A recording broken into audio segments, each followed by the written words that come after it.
And away we go. It is the Aftermath, brought to you by Mio's Pizza, right here on BearcatJournal.com.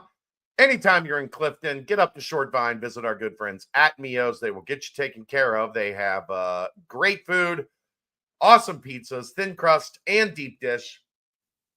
You can enjoy their steak hoagies. Those are my favorite. Get you some potato wedges with that. They also have awesome appetizers. So go see our good friends at Mio's anytime you're in and around Clifton. Great drink specials during the week. And, of course, ice cold Cincy Light. Wednesday, final home game of the regular season, senior day. Stop at Mio's beforehand and get ready for the game. All right, Aaron.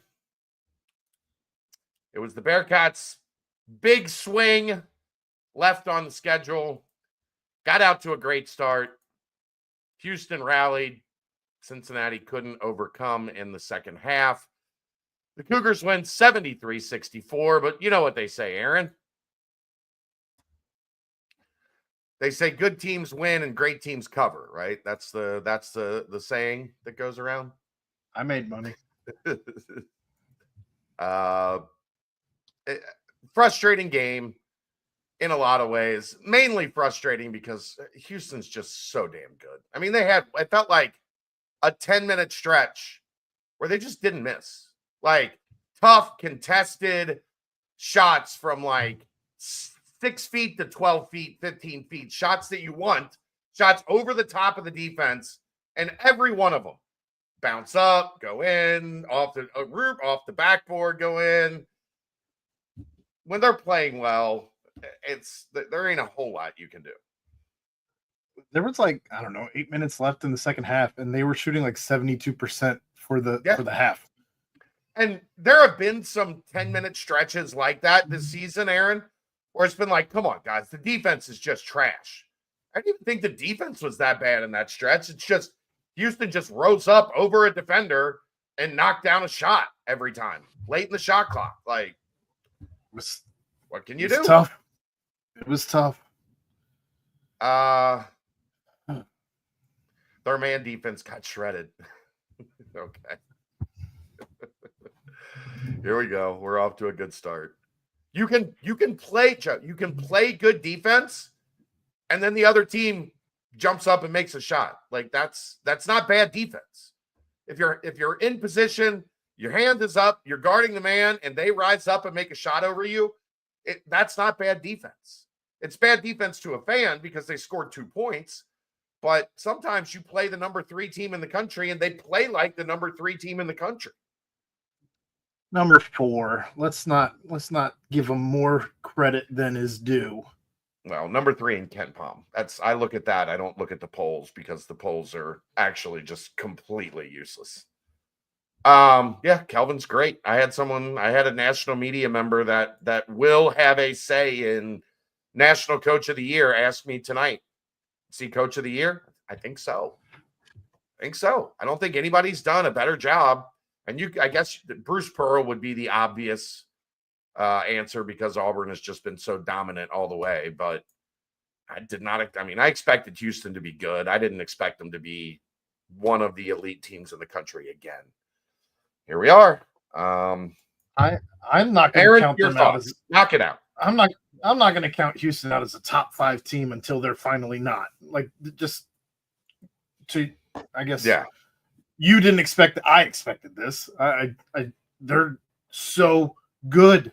They're so good. It's stupid. And the part that's disheartening is they literally took the blueprint that Mick laid out and said, "I think we'll do that, but we're going to recruit better players."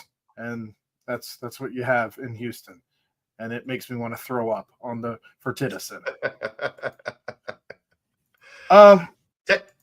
Give us your thoughts, Aaron. My thoughts.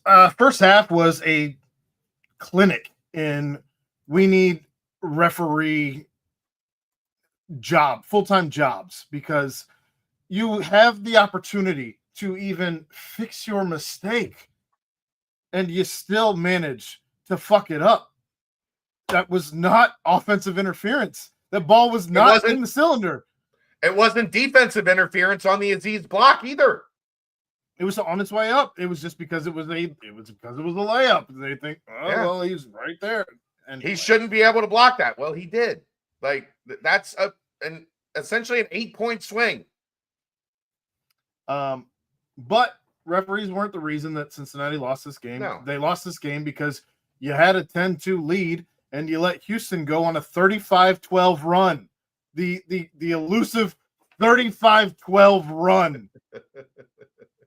There was a point in time where Dan Skillings had 3 straight turnovers on 3 straight possessions. What he was doing with the ball, as soon as he checked in, what he was doing with the ball made me want to chuck the ball at him.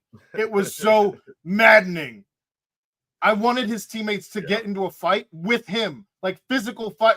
I don't know what you call that at that point in time. A flagrant, maybe, I don't know, but just it's you miss Connor Hickman right in those moments because you have a guy on your bench who can't play due to injury, who takes care of the ball, and you can't pull Dan because CJ didn't even make the trip. He's injured. And who else are you going to put in? Yeah. There's no one else. Like, I mean, literally. the big thing in the first half was the turnovers. 9 turnovers, 6 of them by Dan and Seamoss. And then 15 Houston points off of those 9 turnovers. And Cincinnati had 2 points off turnovers at halftime. It was a 12-point halftime deficit, and there was a 13-point differential in points off turnovers. And a lot of that was all 15 of those points were in that 35-12 run. Bloodbath. And when they call him on the commentary now, when they call him athletic, I just want to be like, at what? Because he can run and jump? Because he can't do anything with the ball athletically at this point in time. He's a liability. Right. He is a liability. Yeah. Both ways. It's disgusting. It's maddening. I don't know how else to put it. It's frustrating. The referees, unfortunately, take Day out of the first half, and I don't know what a foul is anymore. I'm back to that. Because you call the reach in fouls, but you don't call anything boxing out, and where Aziz ends up horizontal because he's been boxed out of the play while in the air. I don't think that's legal. Yeah. There was at one point in time where Jay Wright's like, Bandega was up there for the offensive rebound, and he just doesn't come down with it because Houston's so physical. I'm like, it's because they fucking fouled him.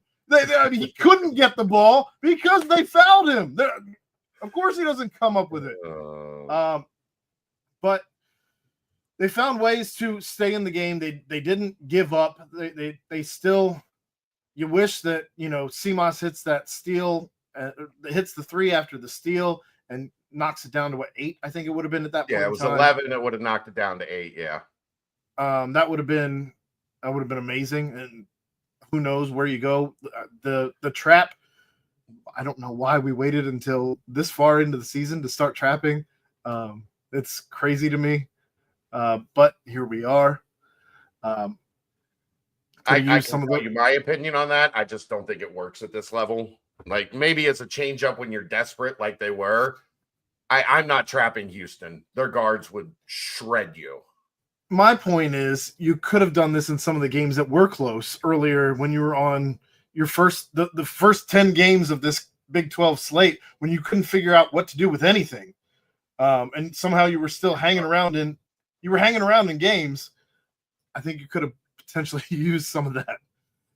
But I digress. I don't like it at this level because I don't think it generally works. Guards are too good. It worked tonight. A little. They lost by 9. You were still. I'm just saying, when you decided to move into the trap, into desperation mode, to your point, Houston still only turned it over 9 times in the entire game. During that point in time, though, I think they turned it over about 3 or 4 times. You were frustrating them. Anyway, not to get lost in that, but I don't know. Houston did a very good job at taking Jizzle out, especially the first half. You took CMOS has been taken out by everybody. He only ends up with 9 tonight. Dylan was taken out as well offensively. They were trying to do things, and there just wasn't much that could be done, especially in that first half after you get up 10-2 and Houston decides we're here to play. We thought we'd give you a head start.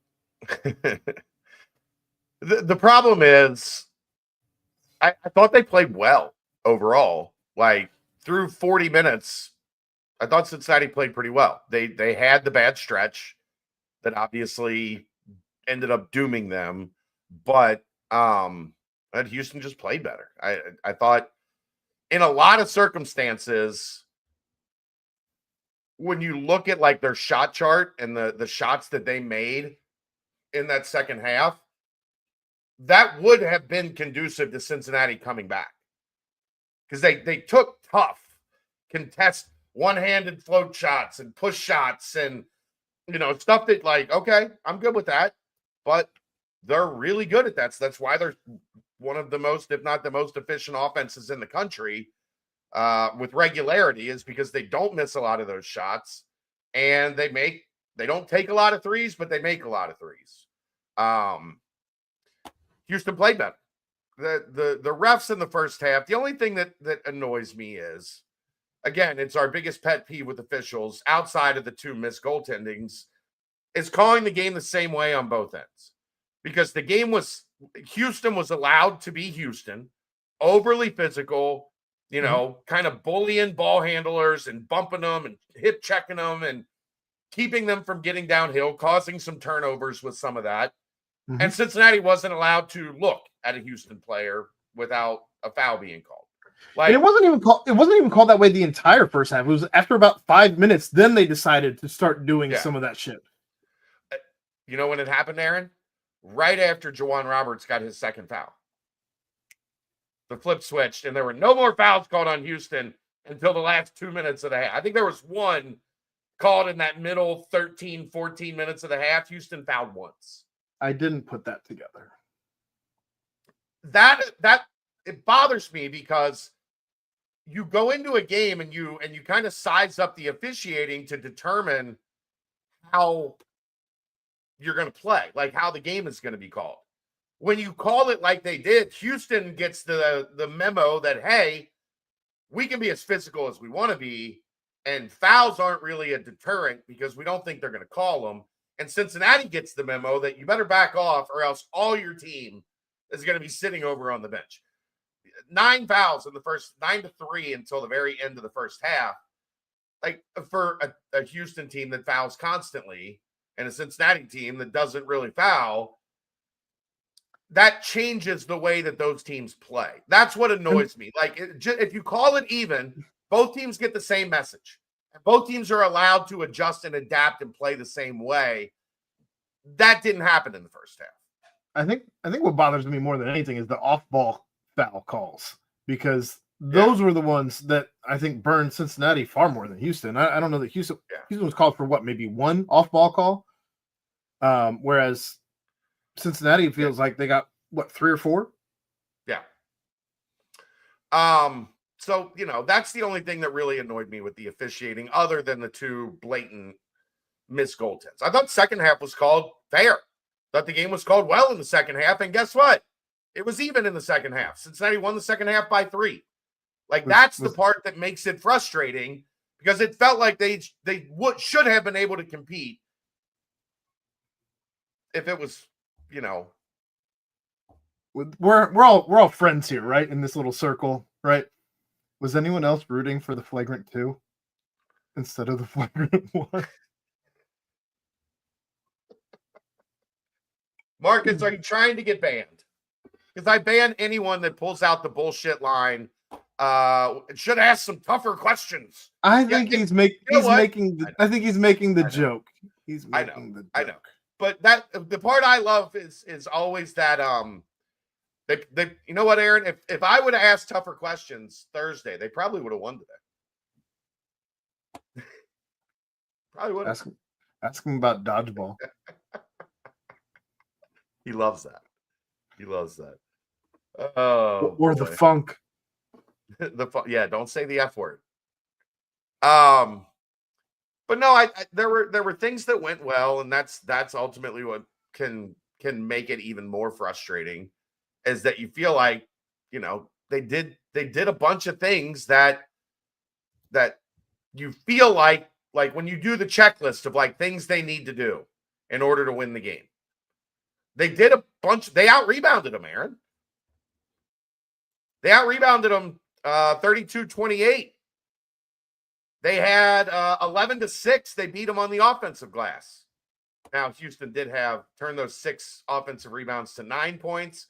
Cincinnati turned their 11 offensive rebounds into 8. So Houston still, they got out-rebounded on the offensive glass by 5 and still outscored Cincinnati in second chance points. Go figure. But they shot the 3 decently in the first half. It was bad in the second half. They were only 1 of 8 in the second half. That could have helped. Banging in 2 or 3 of those could have given them a chance to cut the deficit. And ultimately watching it, it felt like anytime you watch a Houston game, it is inevitable that they are going to do what needs to be done and come out with a victory. Like Cincinnati's scratching and clawing, and you put up 39.5 on Houston. You played pretty well offensively in that half, especially they didn't go to the free throw line a lot, and they made 1 3. Like, think about how well you have to play in a half against Houston to score 40 and not hit threes the way that they defend the rim. So I don't walk away from it feeling like Cincinnati left an opportunity on the table where they didn't show up and Houston did. Thought they showed up. I thought they battled, but Houston is a better team. And when you play a clearly better team, you need some breaks to go their way. Cincinnati didn't get the breaks. Cryer killed him. You know why Cryer killed him? Because Day Thomas was on the bench. Yeah, matchup problems were an issue up and down the roster, truthfully. Because they don't match up well with Houston anywhere. Maybe at guard, like point guard, shooter, whoever Day is guarding. Maybe. I was impressed. They put Josh Reed on Roberts. I thought when Reed was on Roberts, they did a good job. That was, one of the main questions we were asking. Didn't think you could put Dylan on him, because when Dylan was on him, he backed him down and got a couple buckets. Aziz, you're probably going to have to put him on Tugler, a guy that's got great size and length. So they made the change to put Josh on him, and I thought Josh did a decent job. That team looks like a bunch of old men. You know why, Raj? Because Mick Cronin recruited Jawan Roberts at Cincinnati. Kidding. Did you catch that tonight though, where they said that it was his 164th game as a Cougar? Chad, I did the math. It's easy math. That's 2 full NBA seasons for that dude. Yeah. That's 82 games each. 2 full NBA seasons. It's 5 college seasons.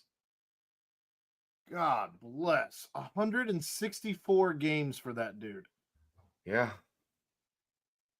Most of them wins, Aaron. Most of them wins. All of them against Cincinnati. I don't think he's lost to Cincinnati. He hasn't. Yeah, they're 9-0 under Wes Miller against Cincinnati. Yeah.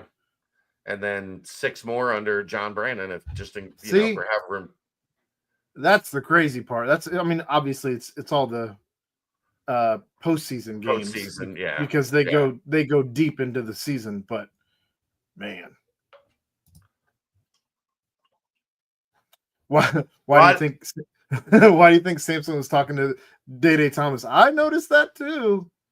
Look, I'll just tell you right. I know what everybody's thinking. Coaches aren't the ones dropping bags in the handshake line. They're not stupid. Yeah, that's Kelvin's had his fair share of run-ins with the law. He's not messing around. Yeah. No, you're right, Nick. Brandon did beat Houston once. The Dajon Giroux bites Mamadou Diarra's leg game. That was crazy. Juwan Roberts was on that team too, though, wasn't he? Probably. I don't know. Probably.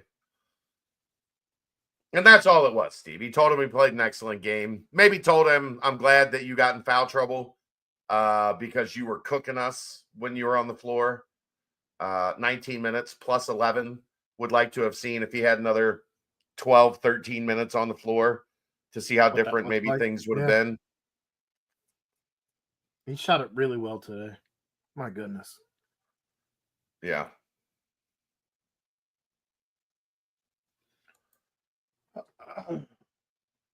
The minutes we got out of Tyler Betsy and Aronson Page left much to be desired. Would have liked to see. I mean, even when you have your 3, 4, and 5 spots, none of them really performing well at any point in time, you'd like to see somebody break out. Anybody break out. Josh didn't have a great game offensively. Dylan, as I previously mentioned, didn't have a great game offensively. Again, when you talk about matchups, it's not just defensive matchups. Offensively, they don't match up with Houston well either. No. But Josh Tyler just athletically, yeah. that's a bad, Josh just doesn't have that shake that can get by you. And he needs an open three. Like he needs, because his shot is not exactly catch and release.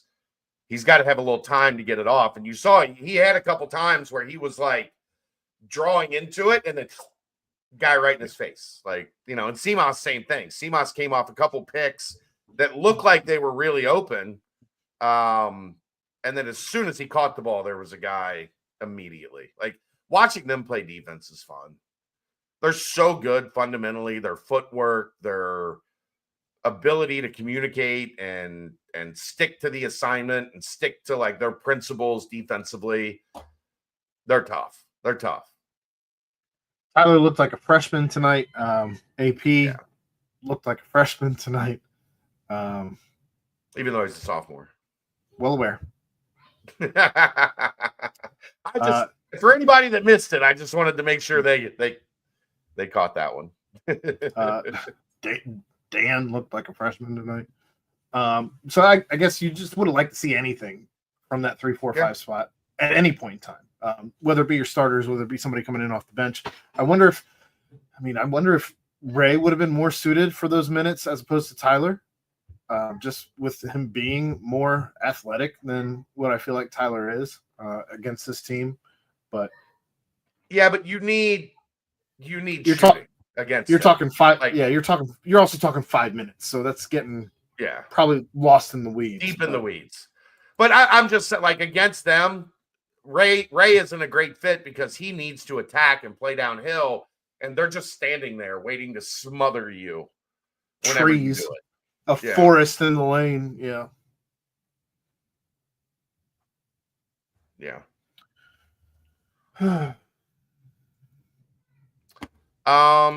Just looking through some stuff.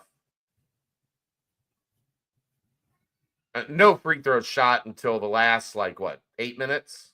Is that the first time they shot a free throw? By either team. Well, Houston had 8 in the first half. Did they? No, 6 of 8. Yeah, they were 6 of 8 in the first half. Oh, that's what they. No, they finished 10 of 12. Yeah, they didn't get to the line much. Just 2 trips to the line in the second half, both off-ball fouls in the bonus, I think. They did have the flagrant free throws, so I forgot about those and a couple others. So, yes. Yeah.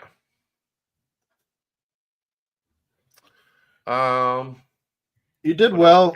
Defensively, you did well holding, Milos Uzan to only 6, Emmanuel Sharp to only 9, even Juwan Roberts to only 8. But every one of the guys off the bench also scored about those same totals. Where you had Francis coming in for 6. 24 off the bench. Yeah. 24 off the bench. Francis coming in for 6. Malik Wilson coming in for 8. Terrence Arsenault coming in for 10. That hurt too. Again, just because you got nothing of note from Cincinnati's bench. You got 9 from Seamas and you got the lone 3 from Dan. So, yeah. The one thing that, like, those three guys, especially in that second half, like that middle portion of the second half where Cincinnati was trying to chip away, I felt like those three guys were hitting those little mid-range and in like every other trip. Like, okay, you shut down Roberts, you shut down Cryer, and then the three guys off the bench are hitting, 8-foot lean-ins. You're like, shit. What are you going to do? You're not going to beat Houston if they're playing like this. You're just not. No, it felt like I don't know. It felt like Golden State when you were able to take out the Splash Brothers, and then what's the guy who hit the runner? Sean Livingston. Yes, Sean Livingston, who hit. I think somebody did the math, and it was like 1,309 of 1,309 mid-range jumpers that he hit his entire career. Of course, that's a made-up stat, but it felt like that. Yeah. Points in the paint was just deadly. I mean, what did it end up? 40-24. 40-24. And Cincinnati got a bunch in the last 10 minutes of the second half. For a while, that was wildly lopsided, including 24-6 in the first half. 24-6. Houston outscored Cincinnati in the paint in the first half. And that was without, like, they got a couple offensive rebounds, but they didn't dominate the offensive glass throughout the game. But they sure did manage to get to 10, 15 feet and make everything. You got anything else? No, the roster is just constructed better from top to bottom. Yeah. That's continuity. That's what happens when you give a coach space. You have a great coach, and you give that great coach space to build and grow. And then 9 years in, you look back and you go, it's a good thing we didn't freak out when he was figuring these things out early in his tenure. Yeah, Greg, foul trouble changed the game, but it didn't. I still think Houston would have won. Although I would love to have seen what it looks like if the goaltending calls happen. But, Ron, if they were not tough, they would not have out-rebounded Houston today. Guys, like, I know you're emotional. You're mad. You're mad. I get it. You're mad. But they were tough enough today. They just didn't score enough. They didn't offensively, and they didn't, put Houston in bad situations. If you wanted to talk about certain players not being tough, I'd probably agree. But if you want to talk about the entire team not being tough, I think that there are more players playing tough than not. Unfortunately, it's just glaringly obvious when there are those that are not playing tough. Correct. You want to start going over the numbers? Yeah, I'll start going over the numbers. Dede Thomas, 19 points in his 19 minutes. Again, you wonder what would have happened if that dude would have had 30 minutes. 8 of 12, efficient day shooting from the field, 1 of 2 from 3, 2 for 2 at the line, 3 defensive rebounds, 1 assist, 4 fouls, 1 turnover, 1 steal, plus 11, the only Bearcat with a positive plus minus. Obviously, things were a little different when Dede Thomas was in the lineup tonight. Played his ass off. It's what makes it incredibly frustrating, Aaron. I don't think the second foul was a foul. I don't think the fourth foul was a foul. That was the one away from the ball, right? The fourth one where they didn't even show a replay of it. No, so the I think it was Roberts caught the ball at the elbow, and Dede reached down and smacked it away from him. Then maybe I'm thinking the second one. Yeah, one of them they didn't show replay on, and it was. They didn't show a replay on the fourth one either because my cousin Nick was bitching about it. Of course, they're not going to show a replay on that because it wasn't there. I wonder if they go to Sterator asking him if they should show the replay or not. I don't know. I wonder what he had to say about those two goaltends. If anybody watched, what did Sterator He said no. He said the offensive one was it should have been 2. It should have counted, and it should have been 2. I don't know that they made it back to him for the defensive one before they cut to commercial. So I don't recall him saying anything. I could be wrong, but he definitely said that it should have been 2. The announcer said it. And the announcers made the assumption that it was going to be 2, and they said, "Well, yeah. I don't know what they saw there," which not very often that they just outright disagree. I saw somebody post this on Twitter, and it's on the internet, so it's probably true. Sure. That the officials, it is in the rule book that they will not look at that camera that's behind the backboard. Based on what? I guess the officials claim that angle messes with depth perception, and you can't tell, like, if a ball is off on the front of the rim because it doesn't have that angle. So they don't use it on the side of the instead of saying, I can't tell from that angle, give me a different angle. And then looking at the stuff like today that was clearly off the rim and using it, the decision was made to eliminate the camera behind the glass entirely because they weren't good at judging depth perception on their own. I don't know. Are we allowing referees with astigmatisms to be referees? Because that fucks with your depth perception too. I know I have anyway. Good Lord, whatever. No, that's my point, Sean. That ball wasn't coming off the front. The reason that they made the change is because of that. So now you're not even allowed to look at that. The officials cannot look at that angle. Even if on TV they're showing it and it's blatant, the officials don't get that angle. I guess the angle they had didn't show it. I saw all the other angles. They all look like the ball clearly came off the rim and was tipped in. Anyhow, I digress. No, I'm extra mad. Jizzle James, 18 points, 8 of 19 from the field, 0 for 2 from 3. He had a rough day, despite scoring 18. But these were the types of games that we talked about way earlier in the season where you have a bad night shooting and you still end up with 18 points. Yeah. Yep. 2 offensive rebounds, 1 defensive, giving him 3, 5 assists. Nice day assists for Jizzle.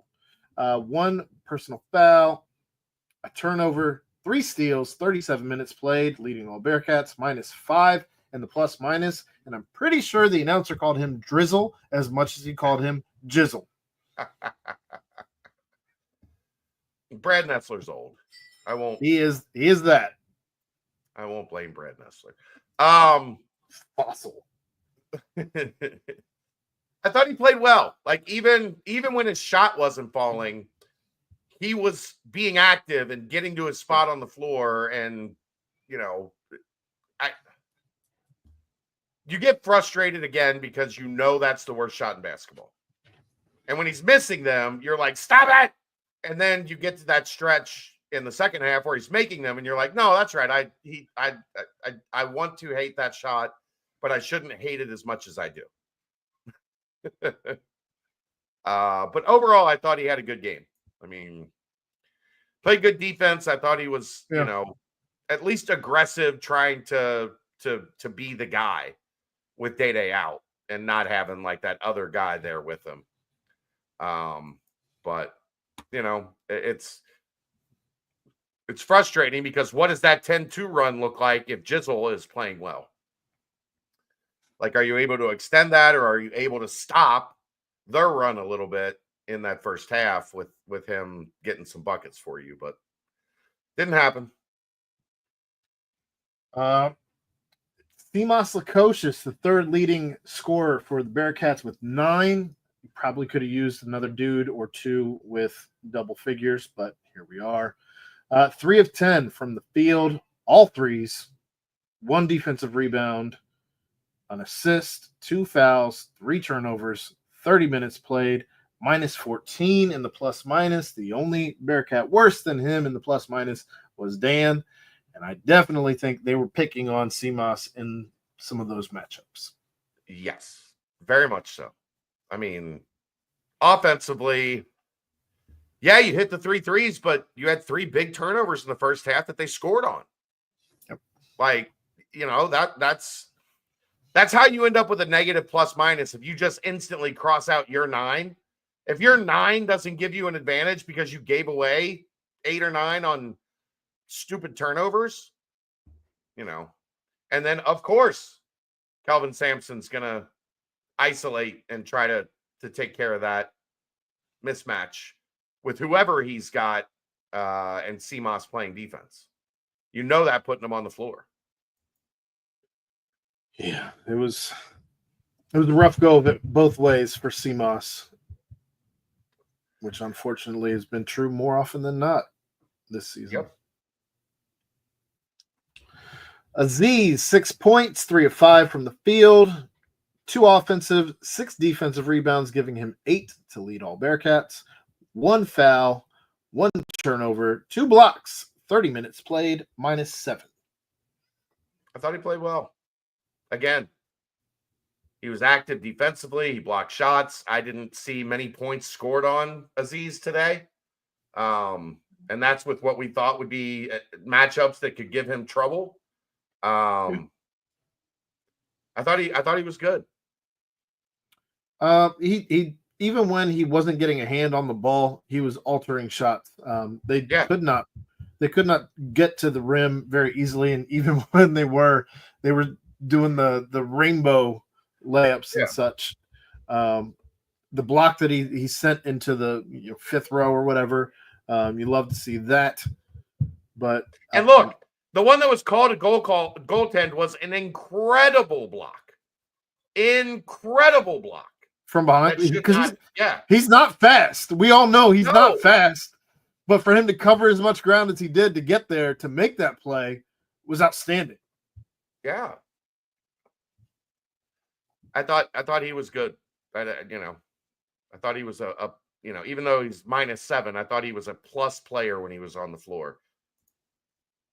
When we talk about guys who still play tough, Aziz is one of them. Yep. Moving on. Dylan Mitchell, 5 points, 2 of 4 from the field, 1 of 2 from 3. It was pretty when he hit it. It was pretty when he hit it. 1 offensive rebound, 2 defensive, only 3 rebounds in this one for Dylan. 1 assist, 2 fouls, 24 minutes played, -6. I think that he was the victim of the matchup game as much as anybody in this one. Yeah, they're just bigger than him. It's just it's a tough spot because there's not anybody that kind of fits who he's able to guard.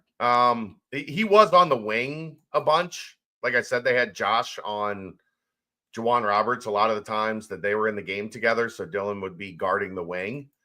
And if you look, other than Cryer, like Tugler didn't do, or Roberts did, well, Sharp didn't do a whole lot.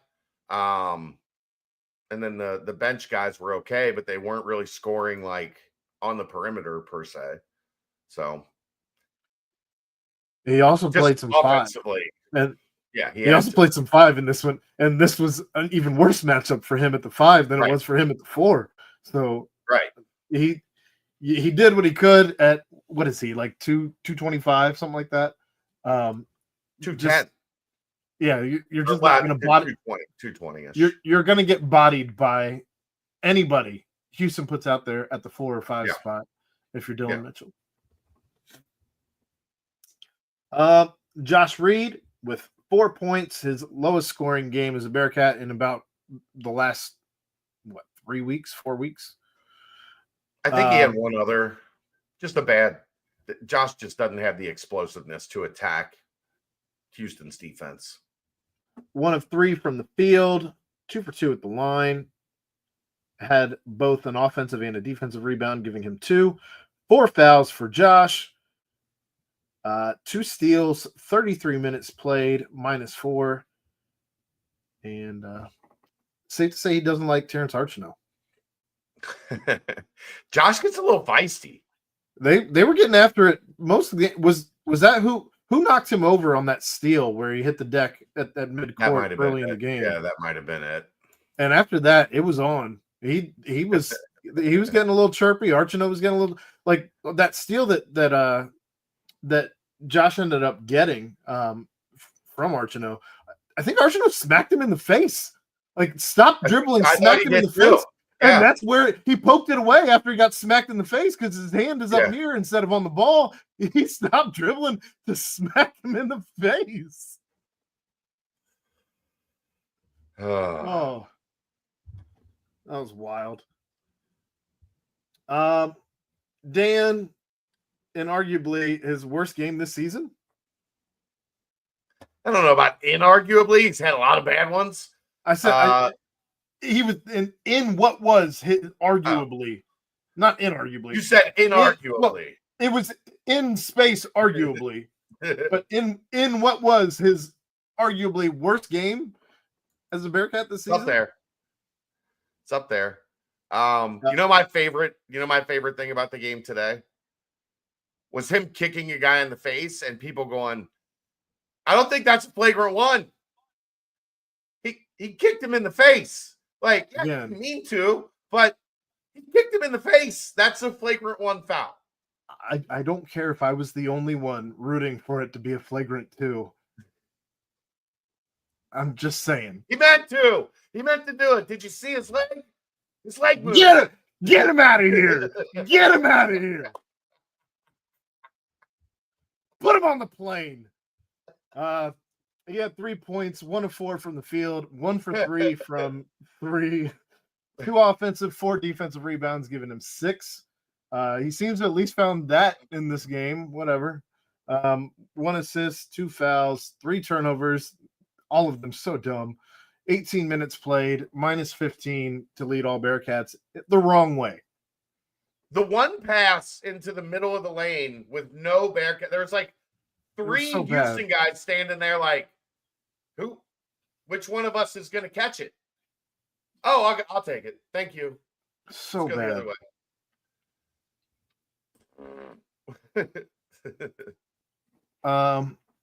Lastly, Tyler Betsy, 0 for 1 from the field, 0 for 1 from 3, 1 defensive rebound, 1 turnover, 5 minutes played, minus 3.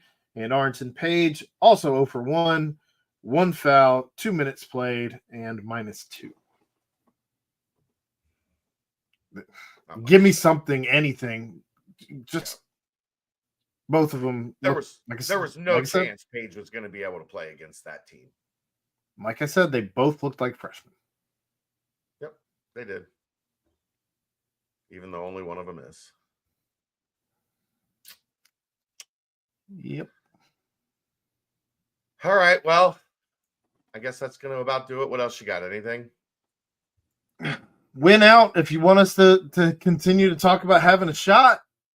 Again, yeah, you're playing yourself into a bad spot in the Big 12 tournament. You don't want Houston in the tournament unless you can help it. Yeah, I want no part of Houston again. They're not. Take Kansas right now. Right now, today. All right. Thanks to everybody for tuning in. Bearcats fall 73-64. On to Senior Day, Kansas State on Wednesday night, 7 o'clock at Fifth Third Arena. Get yourself to Mio's pregame and enjoy some libations, maybe a little food, and then come watch Senior Day. We'll see you there. That's it for us. That's the Aftermath, brought to you by Mio's, live from the Cincy Light Studios, right here on BearcatJournal.com. See ya!